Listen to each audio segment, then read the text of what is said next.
In this episode, Patricia Lau, who's Executive Director of Alpha Hong Kong, is joined by Global Business Voices to look at how we can transform everyday work into patterns of kingdom impact. I hope you really enjoy this conversation. So today, I have the privilege of hosting 3 remarkable speakers. They're all highly respected leaders and also distinguish themselves in a different industry. But more amazingly, all 3 of them have kept faith as something that is cornerstone to their work and leadership. And they each bring different perspectives from different industries. And so we have leaders from the business sector, from the public service, from the creative space. But they all have this beautiful commitment to live out their faith in the workplace for the glory of the Lord. And so first we have Dame Sharon White, and it's my honor to introduce her. So she has a remarkable career spanning across public service and also business. So she was serving as second permanent secretary at the Treasury in the UK, and she was also the first Black person and only second woman to ever hold this position.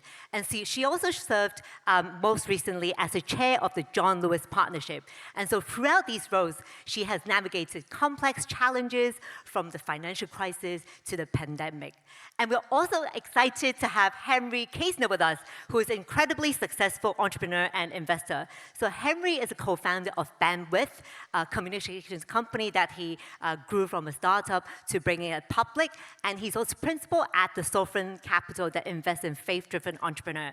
He also co-founded 2 amazing ministries, Faith-Driven Entrepreneur and Faith-Driven Investor. And it helps to equip Christians to align their business pursuits with Christian values. And it's also a privilege to introduce Linda Neri, who is a founding partner of architecture design practice called Neri & Hu, internationally acclaimed. Lyndon has led many award-winning design projects and has earned him recognition, including induction into the U.S. Interior Design Hall of Fame. And he also teaches at various universities, including Princeton, Yale, and Harvard. Could we all give them a big round of applause as we welcome them on stage? We're so glad to have the different speakers with us today. So why don't we start with Henry? So Henry, we know that you started off with selling T-shirts at university and then later co-founded Bandwidth and brought it public. So you've done a lot of different things, a remarkable career. Can you tell us a bit about what do you think is the biblical purpose of work, especially as you are on this entrepreneurial journey? Has it evolved? Wow, okay, so that's a big question, of course, the biblical purpose of work. I can tell you maybe best through my experience of wanting to know God and His love for me. And as I came to understand that I could know God more fully at my work versus just seeing my work as a means to support ministry, it completely changed my faith life. There was a point in time when I didn't see how my work integrated with faith so much, and I call that my black and white TV experience. But as I came to understand that my work gave me an opportunity to know God and His love for me more, it changed everything. So what do I mean by that? Well, if theologically you think about it a little bit, you think about Imago Dei, right? We're created in the image of a God who works 6 out of 7 days. And it was good. And His work, according to the Gospel of John, continues to this day. So He's not just like a Sumerian God that kind of spoke, and just created humankind for folly. And He was intimately and continues to be intimately involved in the creation process. That means that we, and I represent faith-driven entrepreneurs, but this has to do with anybody who's being creative in the workplace, that when we are creating, we are living into the creation mandate to be fruitful and multiply. As entrepreneurs and business people, we see what is wrong and broken in the world. We see problems that need to be solved, and we lean into them. We make redemptive products and services. The very product, the very process of doing business is doing God's work. And then, of course, in addition to that, we've got this incredible opportunity to love on our partners, our vendors, and of course, our customers and our employees that bear witness to why we do what we do. And when we can say that when we do what we do, we feel God's pleasure, that we feel called to the work we do, as we share our story, it's never offensive.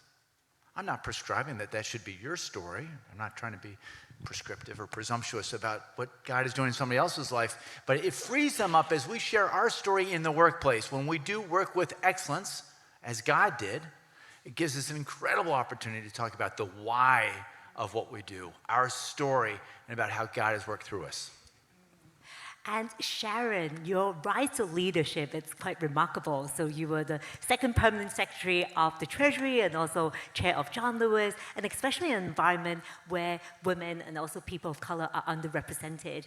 Maybe you can also tell us a bit about how faith has informed your understanding of what leadership is ultimately for. Gosh, I sort of feel like such a fraud sitting on this panel with extraordinary people. And maybe can I just pick up a little bit on Henry's point before answering the leadership question. So I've been a Christian since I was 5, and my parents came from Jamaica, and my mother's family in particular was an unbelievably religious, very, very Christian family. And I went to see my family in Jamaica, and my grandfather used to get up at 4 o'clock in the morning to pray. And I used to get up at 4 o'clock in the morning to pray with my grandfather, which is how I became a Christian. And for me, I have, as a person in work, my biggest sort of, I guess, decision or conflict or kind of struggle was whether to go into full-time ministry or whether to be, in a sense, a Christian in a more sort of conventional workspace, which is why I think everything you've said feels very compelling. So when I was 17, I wanted to be a nun. And I wanted, to go off like Julie Andrews before she got married. And, sit on the mountain and pray. And I worked for a church after university. And I then tripped into work, kind of conventional work. And I think the big thing for me has always been, can I see the public value of what I did? And so I've chosen or been called to spaces which have always had a very strong public value. So that's why I was in government for a long time. I ran a regulator for a long time. And then the business I ran is employee-owned, has a mandate not to maximize profit. Its mandate is basically to make the world a happier place. And I think my faith, there have been so many different sort of complex dimensions. Any of you who are in the UK will know that the last 5 years have been, well, it's been very difficult for a long time. And certainly in the job I did, it was a very public job. Lots of very difficult decisions. I think I was in a newspaper, felt like every day. I basically stopped reading the newspapers for a year. And in a way, my faith was never stronger. Because it was just another very raw reminder that it's all about God and what matters, and the only thing that matters is that Jesus died for me, and it doesn't matter other people's opinions and whether they're supportive of some of the difficult decisions that all leaders have to take. God died and he rose again. And how about Lyndon? So Lyndon, you have an internationally acclaimed architecture design practice, and you also teach in universities like Harvard, Yale, and Princeton. So maybe you can tell us a bit about how you navigate between spaces where it's very competitive, but at the same time, you also put God at the center of what you do. That's a very good question. I think it's not what I do, because I used to think, being born in a Christian family, that there could be a lot of Christian principle that I can abide by. But what did they say it in American terms, when the rubber hits the road? Oftentimes the human self comes and try to resolve all the problems that you face. So I'll share with you a story that made it very clear from the start that God intervened. So I remember about 7 years ago, I got a letter. I got an invitation to teach at Yale University. And before that, I was only teaching in Shanghai and in Hong Kong. That's where my practice is. And I remember to myself, and I turned to my wife and said, it's about time they recognize the contribution of our practice globally. This is exactly what I said in my head. And then I repeated, and she said, what did you just say? I said, it's about time that the Western world understand the significance of what we contributed. Without a flinch of modesty, I decided that a week later, I got a letter, an email from an alumni at Yale. And she says, I don't know if you remember, Lyndon, I met you one summer. I really wanted to work for you, but you didn't have internship available. We just heard the announcement that you're going to come, you and your wife's going to come and teach at the university.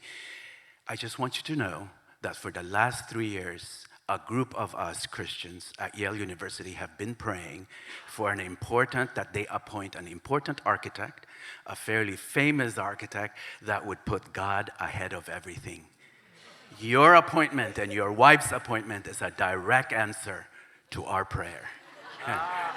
Do you think that's me as an ideological pedagogue that think that this could potentially bring God into the picture? God made it very clear what the divine purpose and what my assignment was.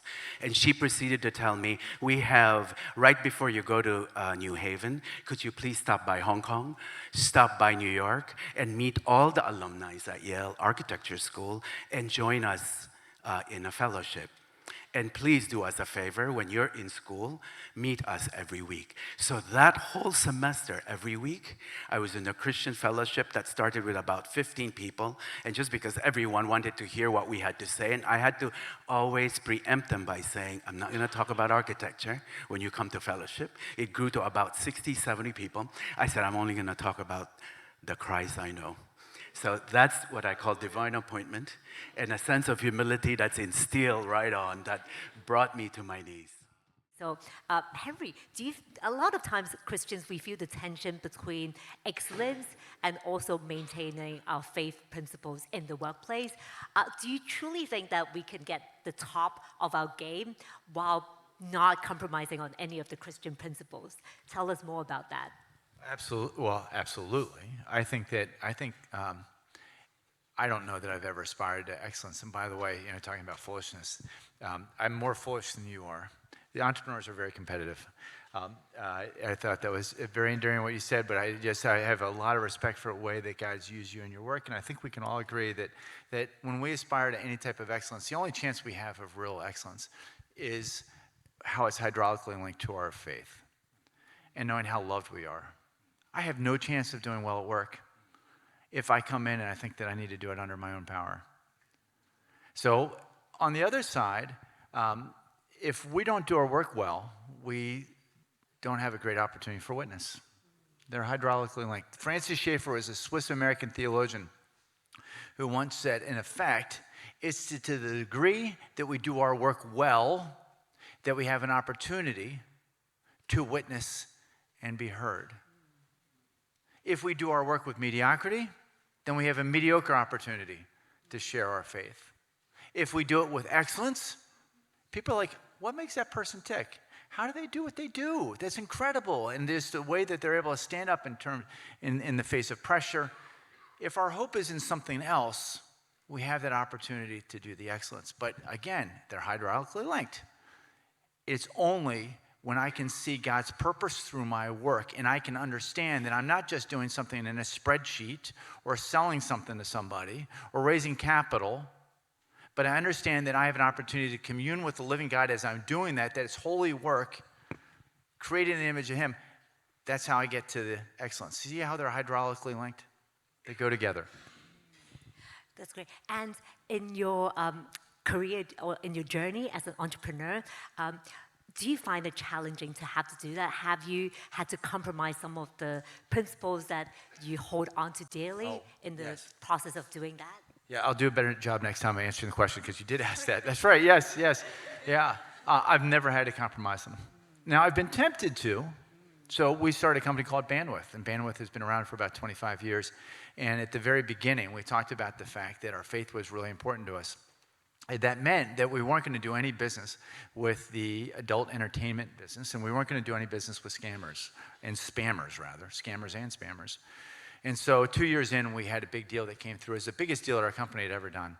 And It came in the name of a holding company. I remember when the deal closed because I remember how much my hand hurt because my partner gave me a high five, and he's an ex-Marine. It really, really hurt. But it was a good type of hurt. We were so excited this deal was going to close, but because, of course, I'm telling this story, you know that was for the bad guys.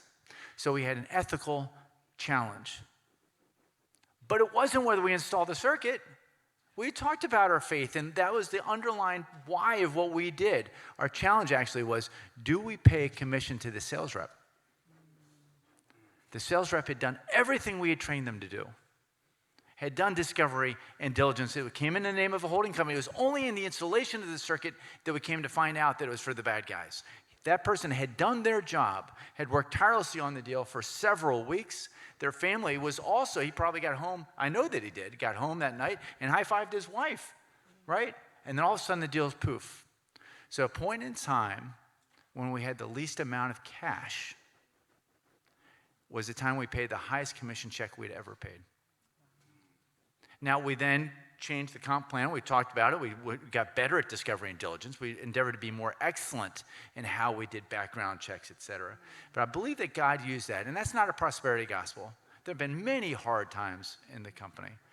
But I do believe that God used that time of a little bit of faithfulness in spite of ourselves, because from that point in time, over the next 5 years, we were the 4th fastest growing privately held company in the country and went from virtually zero cash to something north of zero.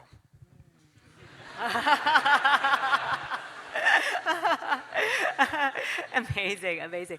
And Sharon, so throughout your leadership journey, you also had to make some really tough decisions with job cuts during the pandemic. Maybe you can tell us a bit about how faith sustained you and also how faith informed your decisions.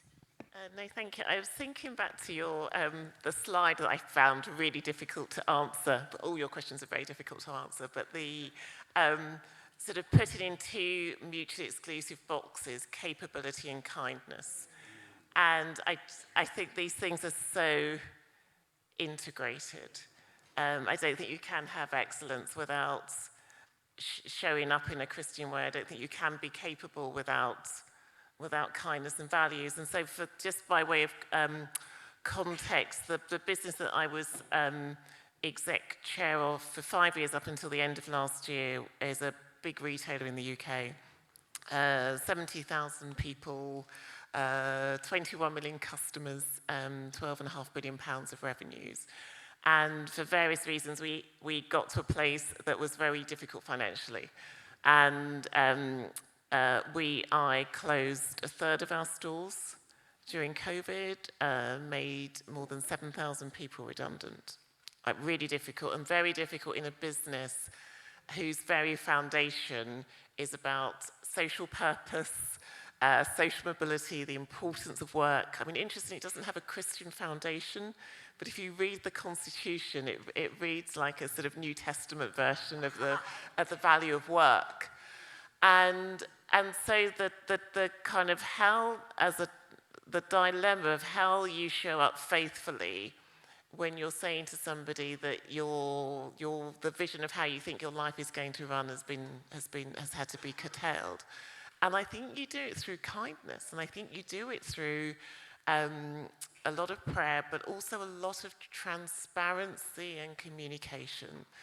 Still very controversial. I mean, I generally sleep quite well, but I'd still, wake up at 2 o'clock in the morning, thinking about the impact on individuals and their families and communities. And I had, lots of MPs. It was a very sort of public process. But I think that sense of having peace about what's ultimately right, doing it in a way that is kind and respectful and open, but also knowing ultimately that the business has got a better chance of survival through having to take some tough decisions in the near term.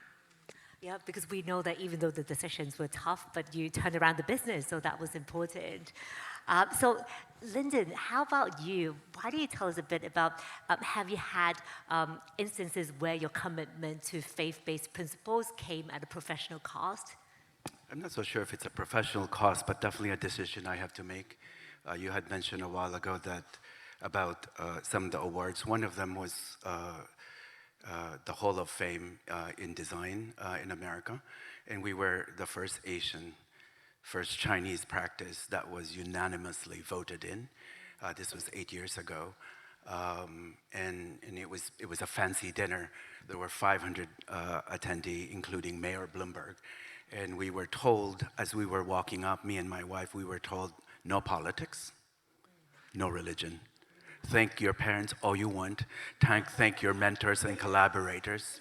And I still remember walking towards the stage, and all I did was I looked at my wife, and I uttered this voice. I uttered a Bible verse. I said, if we do not remember his name on earth, he will not recognize us in heaven. And she says, amen. We walked up. We thank everyone, all our parents, and she then proceeded to talk about the God that she know, and I used the book, I quoted the book in Luke that says, to those who have been given much, much are expected and much are given. And obviously I continue by using that platform to talk about God, right? It was a precarious moment because you see, it was easy to take a position being brought up in a Christian family, to take a position, no bribery, none of that, nothing that is secular I don't want to be part of. But when it's an award that tries to promote you and put you in a pedestal, it's easy to say, especially when they say don't honor other individuals. It's very difficult. So it became a personal position. But I was so glad because when I came down, a few people approached me and says, I really thank you for taking that position. Only a few, maybe 7. And I still remember this one gentleman says, I came to New York from Kansas City and I wanted to make a life to be an important architect. In fact, I came here, paid $700 for this dinner just to be able to meet you and hopefully can work with you. But today I'm not going to give you my business card. I left the church 7 years ago. I'm going to go back to church after what you said. And then I'll come to grips with the God that you just talked about. I've left him 7 years ago, and I realized that's the answer for me to then make a difference in the field of architecture. Wow, incredible. Yeah, thank you. And just turning to Henry, so the Harvard Business Review highlighted their companies have remarkably low turnover and exceptional work culture because you really care for your people. So can you tell us a bit about this philosophy of loving your people? Well, of course, I'm happy to. When you take care of your people, you can excel in business. And I think that I never did get my MBA, but the Harvard MBA program at business school is good enough to come down and study us for a little bit. And whenever I do talk to a graduate school of business, I say, listen, you're taught in business school that ultimately business is as simple as these 2 things. It's about acquiring customers, bringing customers on board, selling them, and keeping them. Lifetime value, customer acquisition cost, lifetime value. But if that ever gets too complex for you, know that business ultimately comes down to one thing, one metric, and that is that you want to keep your employees. You see, when you train up somebody to become good at acquiring customers, you don't want to lose them. When you train up somebody who's good at keeping the customers happy, you don't want to lose them. The cost there, a business school would tell you about turnover is in the cost of ramping somebody new to production or the amount that you have to pay for a recruiter. But that pales in comparison to the cost of the lack of mojo. If there is such a spiritual term, there probably isn't, but it's the kind of the creative culture and the energy that happens. And you can't have that if somebody in the cube next to you just took a job at Nortel or at Cisco or some other place like that. So I think that's incredibly important. I also learned this lesson from the folks at Chick-fil-A. Chick-fil-A is a retailer of chicken sandwiches in the United States. Has anybody heard of Chick-fil-A? By the way, it's really funny. So I do a lot of international investing now. 15 years ago, I met Dan Cathy at a conference. And I said, listen, I know enough about the success of Chick-fil-A to know you probably don't need my money. But if you ever want any capital to go into foreign markets to be able to have this Christian culture in all these different cities, know that I'd love to be a financial partner with you. And without hesitating, he looked at me and said, I really appreciate that.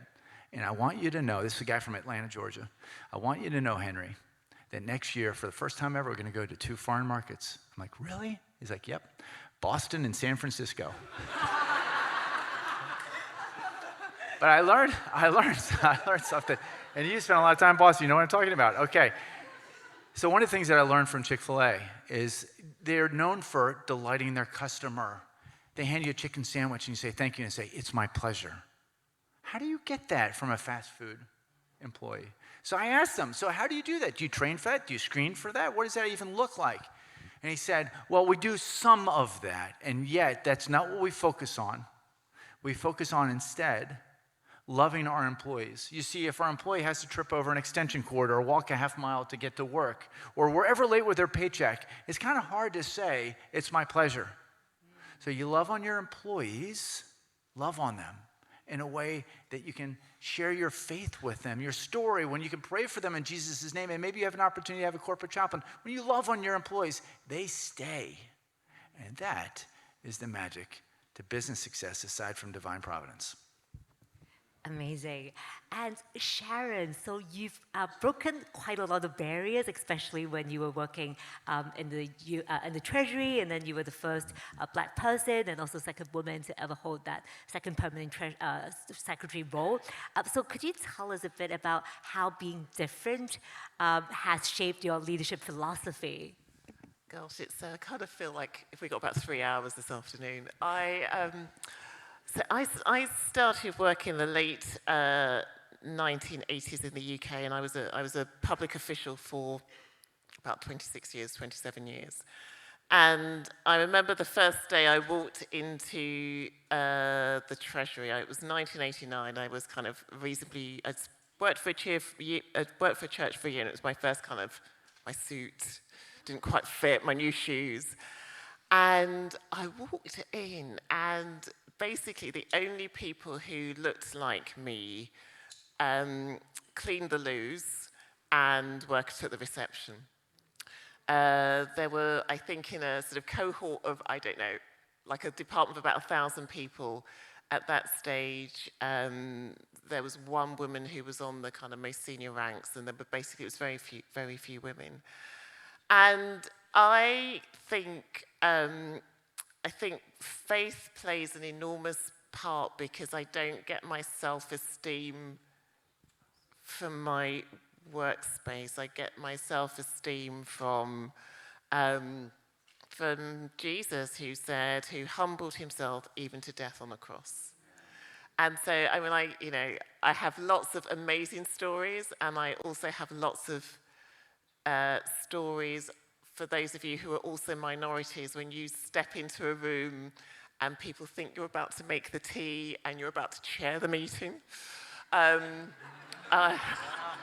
Which is like, okay, you got the wrong seat. I've also been in situations where I was a regulator for a while, and I took a decision that a company was very unhappy about. And one morning I started to get texts from the mums at school.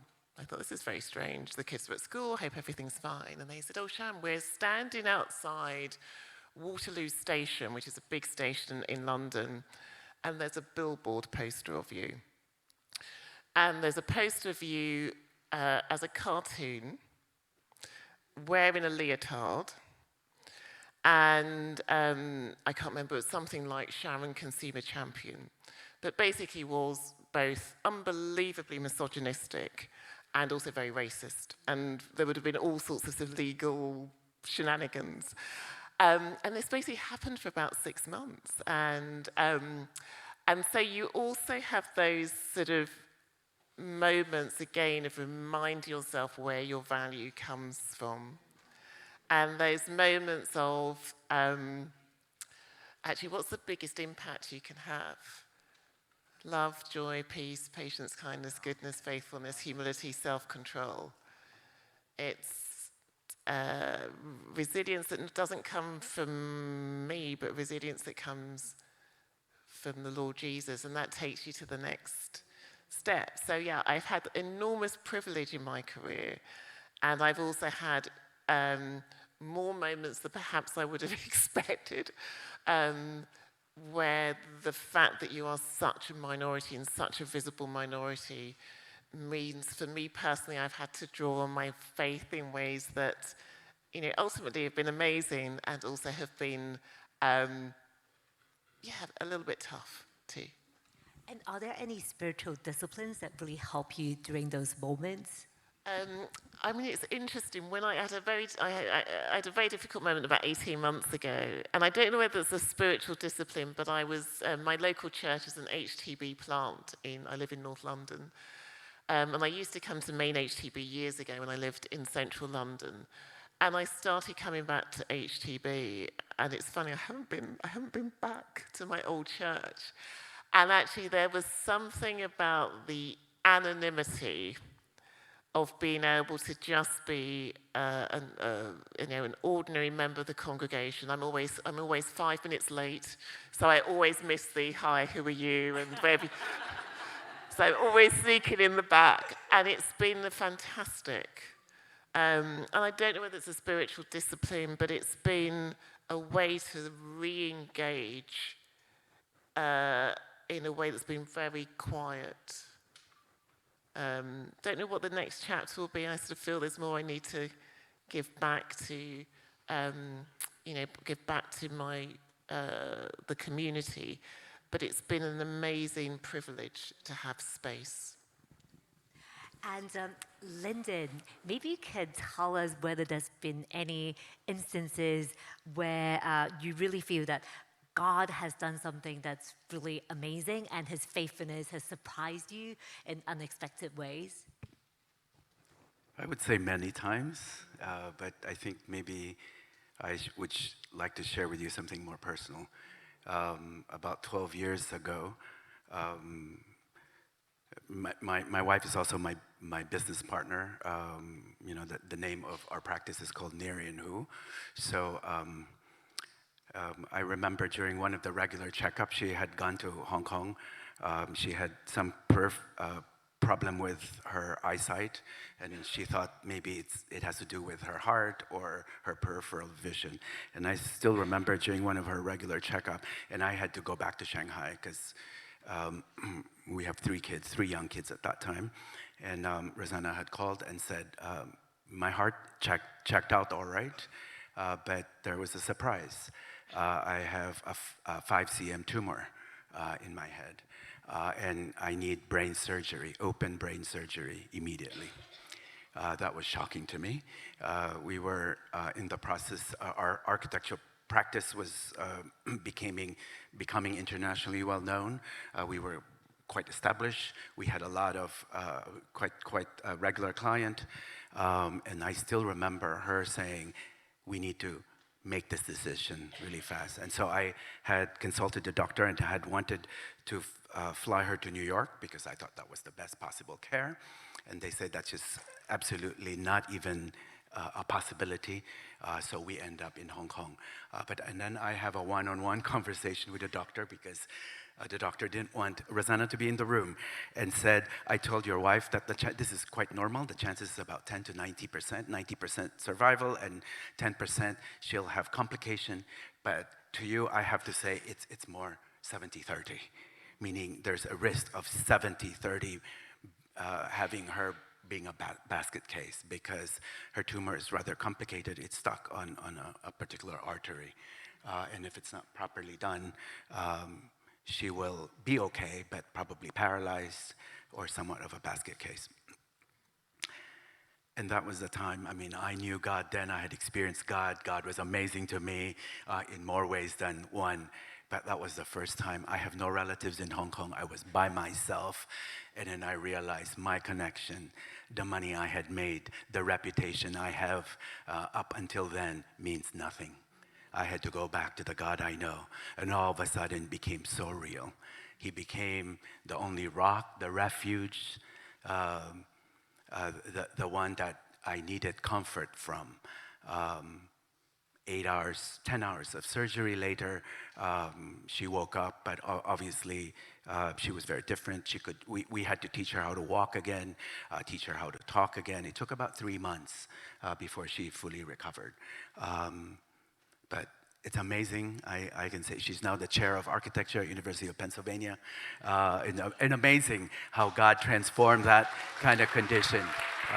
Because God has a divine purpose. In one of the most difficult time in my life, personally, God was also trying to stop me professionally from keep thinking of my own agenda, my own ambition, my own ideals. And God says, allow me to be part of the process. Allow me to walk this journey with you, because you will see, just like 1 Corinthians, no eye has seen, no ear has no eye has seen, no ear has heard, no mind has conceived the things that God has planned for those who love him. Amen.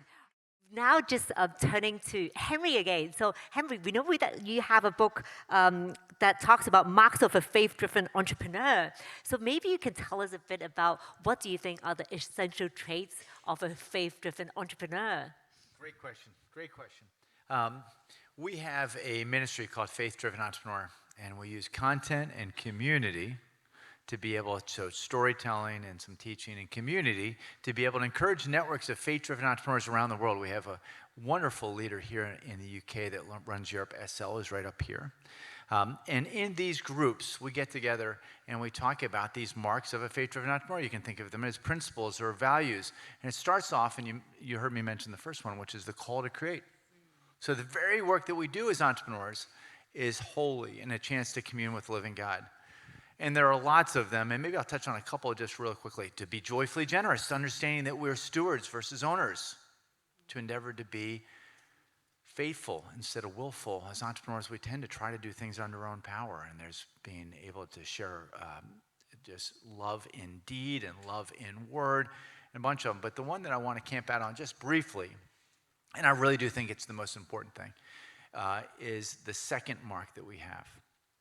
Before I say that, I'll tell you that in my experience as an investor, my general sense is that 80% of Christian entrepreneurs are not as good as their secular counterparts.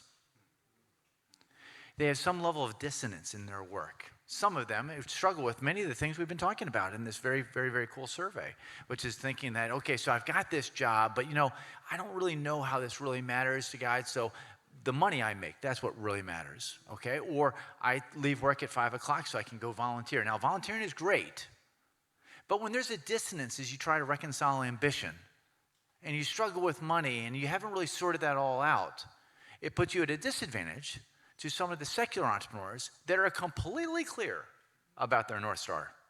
And they're completely driving towards success, ambition. They make no bones about it. They're completely fine with it. And there's something about those that follow us that are looking for clarity.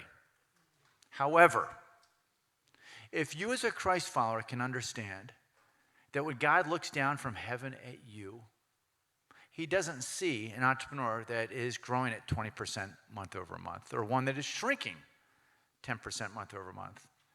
The book of Romans tells us that when he sees us, he sees his son. When we come to realize that, the God of all creation sent his son to die for us, as foolish as we are, as miserable and as fallen and sinful as we are, and we realize that we have an eternity with him, it changes everything. And it allows us to respond with joy and gratitude for that gift of life. And it's really to the extent that we allow that to absorb. It becomes our identity. When we really understand how much God loves us, it's that degree that we have an opportunity to come in and respond out of joy and gratitude. And that joy and gratitude is the aroma of Christ, and it is contagious. And everybody's going to pick up on it. Everybody's going to want to be a part of what you're doing. But that's not why you do it. You do it because you feel joy and gratitude. And so it's the second mark of a faith-driven entrepreneur, second of 12, which is our identity in Christ. Your identity is not as the CEO of a company. Your identity is in Christ. Amazing. And we know that there is a QR code that we can scan for Faith-Driven Entrepreneur. If we can show that slide, in case anyone is interested in learning more about that, if you can show that, that would be amazing. And so just now we did the survey and we realized that most people find it creating awkwardness as the key thing that prevent them from sharing their faith. And Lyndon, I know you have this amazing story that you can share with us about sharing your faith, and sometimes it may be awkward, but you still want to go ahead with it. Maybe you can share the story of Helen. I had the privilege of talking to Patricia a month ago, and for some strange reason, I had shared this story of an employee that I had hired, and I have this habit, especially with some of the top assistants, to want to know them personally. And so for this particular person, I asked, how's your parents? What do they do? What does your mother do? And this particular person, during the interview, said, my mother had died a long time ago. And my father just recently passed away, and that's the reason why. I went to my father's grave, and I didn't really know how to pray, but for the first time I prayed. I didn't even know who I prayed to, but I prayed that please give me a job, and please send me to a boss that is God-fearing. That's what she said. And so she interviewed in our office, and of course, by the time it came to me, she was already hired. She was going to report directly to me, so I just wanted to have some personal information of this particular person. I have a fairly good memory, so every Chinese New Year would come, I would ask her, how's your mother doing? I knew her father had passed away, so I said, how's your mother doing? And she would say, but I told you my mother had already passed away. So every year for the next 8 years, I would ask the same question. You have to remember, I have a very good memory, and yet I would stupidly ask this same question, how's your mother doing? Like as if I didn't really, either I was not paying attention, or I was just getting old, senile, or losing my memory. And she would say, Lyndon, you have an amazing memory. I've told you many times that my mother is no longer with me. And it was interesting, about 4 or 5 years ago, I asked the same question during one of the Chinese New Year. And she said, I told you, my mother's long gone. 5 minutes later, she came back and she goes, you know, it's been 8 years, I've lied to you, my mother is still very much alive. In fact, I hated my mother so much that I've considered her dead because she had this crazy, anyways, I'm not going to go into it because it's a little personal with her father, who she loved. And so one thing led to another, and basically I told her, I said, you know, you really have, you obviously know that I believe in this God, a forgiving God, and you really have to come to Christ. And I led her to Christ, and I said, you have to go back. The first thing you know, you have to find your mother and ask for forgiveness. And she goes, you know, that's so difficult. But she came to Christ, and sure enough, 3 months later, she found her mom, asked for forgiveness. It was probably the most difficult 1 year of her life, and eventually her mother passed away. But she came to me and she said, Lyndon, I just want to thank you. I want to thank you for allowing me to come to terms with my mother. And it's a very interesting story, because I realized that God has, everyone that comes to your life has a divine purpose. And sometimes we're tired. Sometimes we just want to be left alone. Sometimes at work, you might have experienced this. You're in a plane ride and someone sits to you and starts chatting away, and you're like, just give me pure silence. But there's a reason. Yesterday, I have a taxi driver just refused to stop talking. Ali was his name. So eventually, I start talking to him and start converting him from being a Muslim to the Christ I know. And eventually, before I left, he says, can you pray for me, right? So you never know what happens. I just happen to have always meet a lot of drivers that loves to talk. And I know for a fact God sent them my way, and God is also sending them your way. Okay. So thank you so much, Sharon, Henry, and Lyndon. What powerful stories and inspiring Thank you so much. Yes, so thank you. The Thread podcast is brought to you by Alpha, the home of curiosity, conversations, and exploring the Christian faith together. If you know someone who's curious about faith, Alpha might just be the space for them. Why not visit alpha.org or follow us on Instagram and share an invite to a course near you?